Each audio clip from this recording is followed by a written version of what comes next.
Hello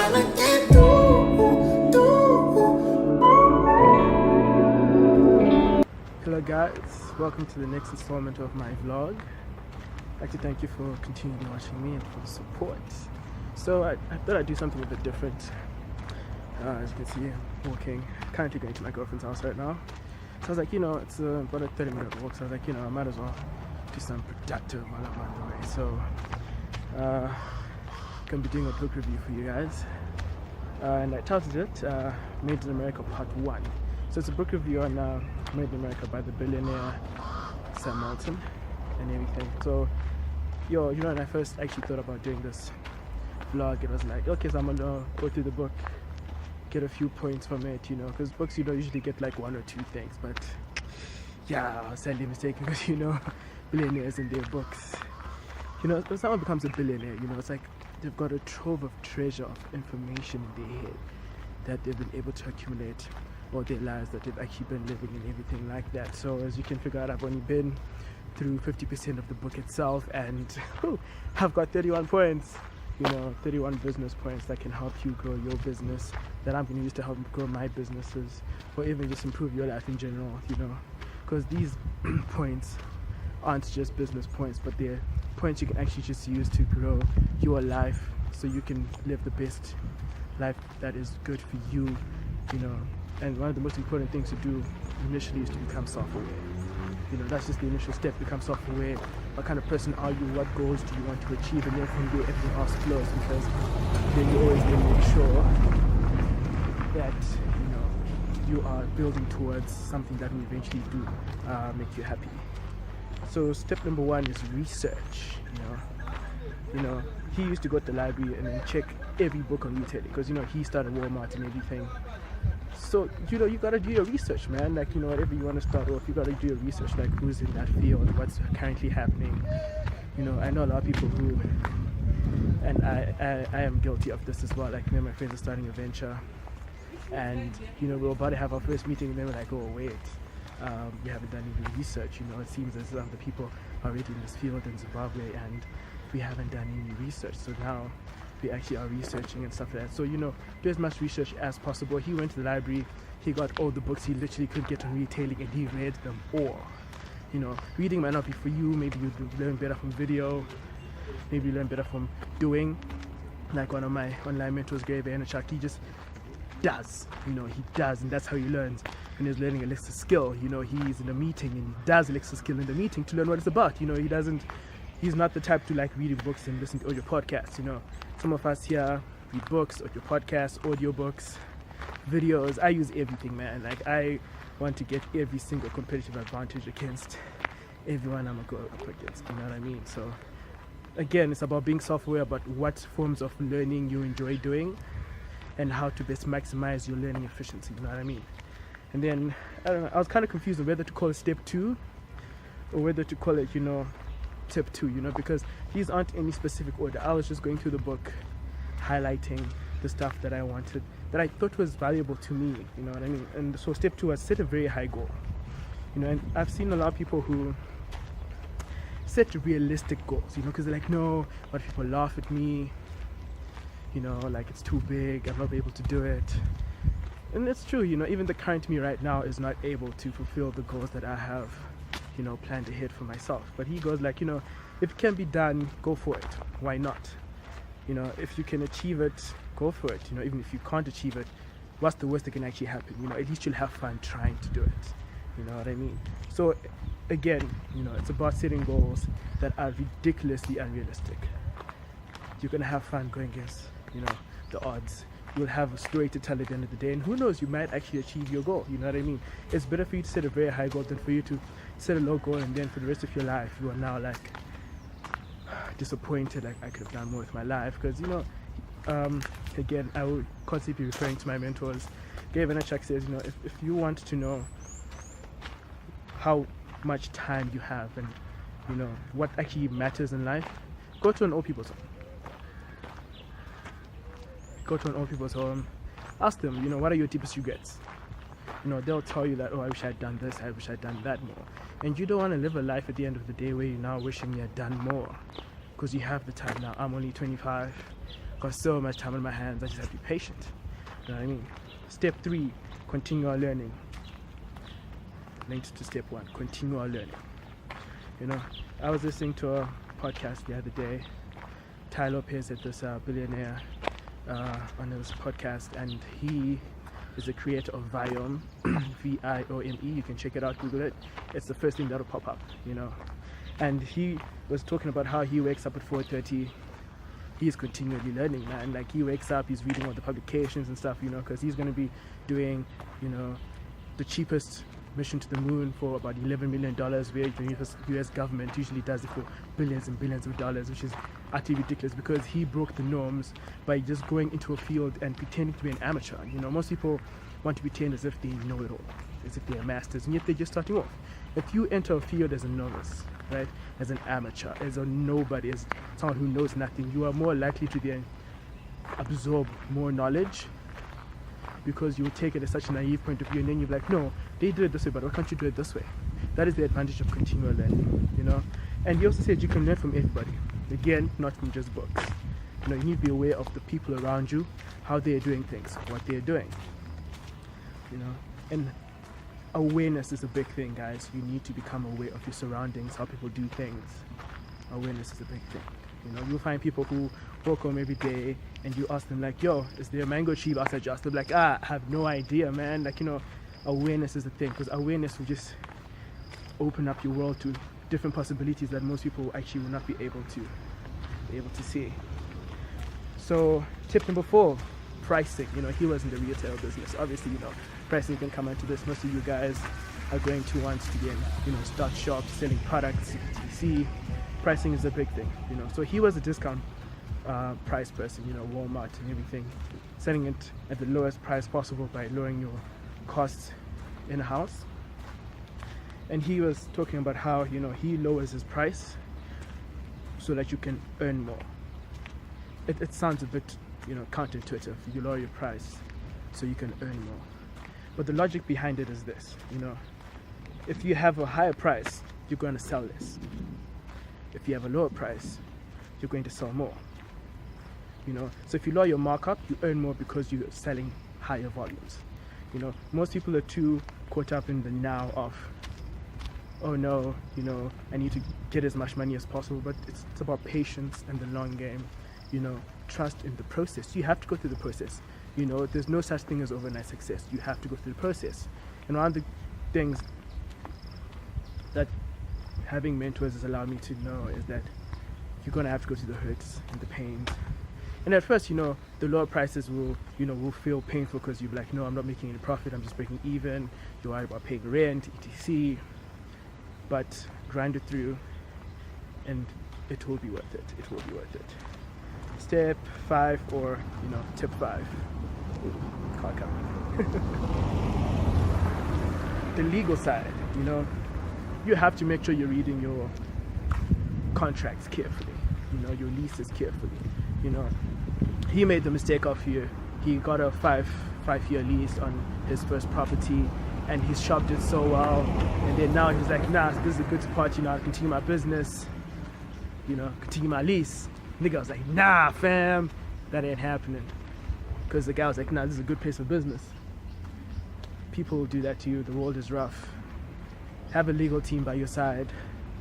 You know, even Patrick Bet-David, or, you know, Valuetainment, and people helping people, which is a financial service in America. He talks about how having a financial service team is really valuable, because it saves you from a lot of legal woes. You know, you get sued, you lose money. It's just better to have that in place way before it actually hits the fan. And then step 6, it's a long game, patience once again. You know, there's no such thing as overnight success. There's no such thing as overnight success. You know, most people just saw Sam Walton pop out of the blue, and they didn't realize that he was 20 years in the making. You know, a lot of people will see people like Ray Vaynerchuk, Ty Lopez, and a lot of Zimbabwean people, you know, even Strive, Masiwa, you know, here in Zimbabwe. He started, you know, I remember early days hearing how he was applying for permits and the government was just shutting him down. And then all of a sudden, you know, there's Econet. People are buying from Econet. You know, Econet is everywhere. People are like, oh my gosh, he was lucky, he came out of nowhere. No. luck has a part to play with it, but if you're not in the game, how can you get lucky? Be patient. You know, I'm starting my, you know, this YouTube vlog video type of thing going on. Ooh, paused. Yeah, there we go. This YouTube vlog kind of thing going on, and it's a 10 to 20, 30 year vision. You know, I'm not looking to make money off these videos. I'm just, you know, spreading the knowledge I have. You know, and a lot of people ask me, "Can I make money off YouTube?" But I'm like, listen, I started this. I'm gonna make money elsewhere, not from YouTube videos. You know, because I believe in my talents. Belief is a big thing, guys. You need to believe in yourself, because if you do not believe in yourself, who will? You need to be able to believe in yourself, people. Getting distracted out here, you know, getting carried away. It ties into step 7. It was meant to happen, guys. It was meant to happen. Invest in your own business. Invest in yourself. Again, if you do not invest in yourself, why should other people? If you do not put money back in your own business, why should other people? If you're taking the immediate profits out of your business, not reinvesting in your business, why should investors trust you? Why should they invest in your business when you yourself are not willing to invest in your own business? It's basic common sense. Basic common sense, you know what I mean? A lot of businesses, you know, go out of business because they eat their profits too early. They rush it. Reinvest in your business. It's the only way it's going to grow. You're going to have to be patient. And you're also going to have to bring in managers as limited partners, and you have to hire believers, you know, because a company only grows if the people who work there are believers. See, if you invest in your own business, pouring money into it, believers will want to come work for you because they're like, no, this guy here is focused about the mission. He knows exactly what he wants to get up to, and they will want to come work with you. Believers are what build companies. Not CVs, not resumes, believers. Somewhere in the book, I'll probably talk about this later. You know, all these points always intertwined because life is not compartmentalized. You know, life is all intertwined, it's all connected. All these points are not to be taken separately. They're all connected. You know, and he talks about how you have to hire believers because these are the guys then who are going to invest in your company. Maybe one day you want to take your company onto the stock exchange. Yeah, the guys who are going to buy your company, you know. Yeah, the guys who you want to be your stock buyers and everything like that. Step 8, experiment. Let go of your fears. Try out different things, man. Try out different things. See me doing this book review thing, trying something different, you know. Usually, like the last vlog I did, I was recording the journey. Now I'm literally just walking and talking to you guys, you know what I mean? Just giving you guys a different scenery of the environment of the place I'm at. Experiment. You need to play around with your systems so you can see how to improve it. Even if it fails, you've had fun, guys. You know, always experiment, but just make sure that your experiment has no possibility of putting you out of business. But experiment. Unless you're gutsy, you know, like Jeff Bezos, you know, because apparently he's got, you know, balls of steel, you know, cojones. Apparently he goes all in or broke, you know, like he literally just goes all in, you know, he risks it all. He is gutsy. If you're like that, hey, if you're not afraid, go for it. If you fall, just get back up again. As a quote I read that says, success is not final, failure is not fatal. What matters is the courage to continue. That was Winston Churchill, I think. I hope I quoted that correctly. Tip 9. Okay, I'm just going to check how many minutes I've been recording. It's 13. Oh, wow. Step 9. I'll just get to step 10. So step 9. You need to get your managers to meet once a week, and you need to critique yourselves. You know what I mean? You need to plan and review things that you've bought and plan the things you're going to buy. You know, you need to plan your marketing, all that stuff. You need to plan it. You need to make sure you have weekly meetings so that everyone's on board on the same page. Because if you don't do that, then some people are going to start going off tangent. You're going to start having losses. You're not going to know what's going on, especially in the early days. You know, in the early days, you need to make sure that you're constantly having meetings. And they don't have to be 10 hours long. You know, Gary, one of my mentors, he strongly believes in having 15-minute meetings. You know, you get in there, boom, boom, boom, boom. This is what we're doing. Okay, cool. Let's go do it. Done. You don't have to waste 2 hours in a meeting where first of all you're going like, hi, how you doing? Oh man, how's the family? Nah, fam, that's for outside the workplace. Inside the workplace, meetings are efficient. 15 minutes, longer if you need to be, but just make sure that everything that's talked about in the meetings is absolutely necessary. Okay. Step 10. And I'll probably just break this into 4 parts because I've got, actually, might be more than 4 parts actually, because I'm only 50% to the book. I've got 31 points. I'm only at, tip 10. This book is full of, full of gold. You want to go check it out for yourself, buy it on Amazon. If you're in third world countries, some people pirate, no judging. I've pirated a few of my books, I'm not gonna hide it, don't have the money yet to be buying some of my books. So tip 10, if you like experience and sophistication, you need to go check out your competition as often as you can. See, this tip doesn't apply to everyone though. Like I said, my other mentor Gary goes like, screw the competition, he does him and he focuses on him and he doubles down.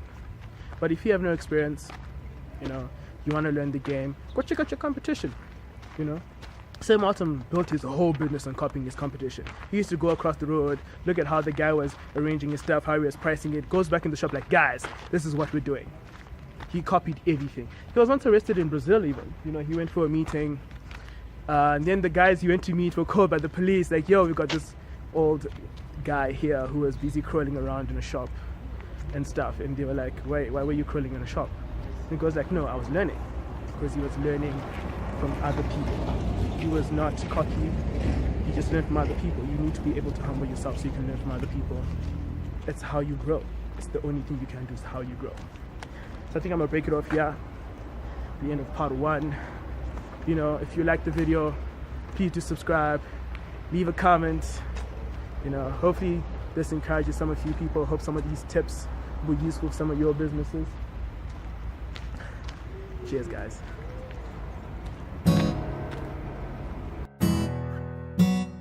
I think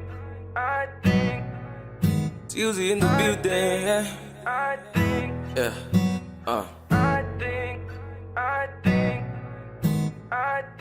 I think I'm ready to jump out the window and turn that nigga that you with right back into your friend though. We already wasted too much time, and your time is the only thing I wish was mine. Yeah, I think I'm ready to jump out the window. Yeah, I'm not the jealous type, but girl, he doesn't treat you right. You fighting every day and he's never here at night. Girl, tell me how do you live like this? Tell me how. You say that men are trash only if you're looking in the bin. Girl, let me show you how to love, show you how to live. Let me take you in a trance, and for once let the love you supply meet its meaningful demands. Oh yeah, I think I'm ready to jump out the window.